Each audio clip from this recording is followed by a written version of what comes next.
এক গ্রামে ছিল একটি মুসলিম পরিবার।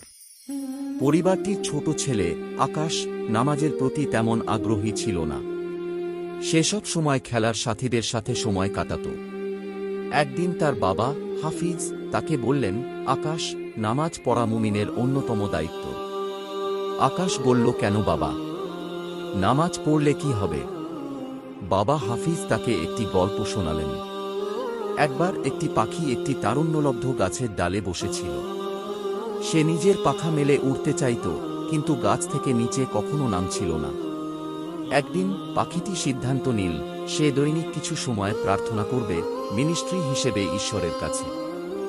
ধীরে ধীরে তার পাখা শক্তিশালী হয়ে উঠল এবং সে আকাশে উড়তে শুরু করল। আকাশ শুনে ভাবল, মানে নামাজ পড়লে আমাদের আত্মা ও মন শক্তিশালী হয়। হাফিজ সামাউদ, ঠিক বলেছ। নামাজ আমাদের কেবল ঈশ্বরের সঙ্গে সংযোগ করে না, বরং আমাদের মনের শান্তি দেয় এবং আমাদের জীবনের বিভিন্ন চ্যালেঞ্জ মোকাবেলার জন্য শক্তি যোগায়। অবশেষে আকাশ নামাজ পড়তে শুরু করল। দিনে দিনে তার মন শান্ত হতে লাগল এবং তাকে মনে হতে লাগল যে নামাজের মাধ্যমে সে কেবল সৃষ্টির সাথেই নয়, বরং নিজের সাথেও সংযুক্ত হচ্ছে। শেষে আকাশ বুঝতে পারল যে নামাজ শুধু তা নয়, বরং এটি তার জীবনের একটি গুরুত্বপূর্ণ অংশ।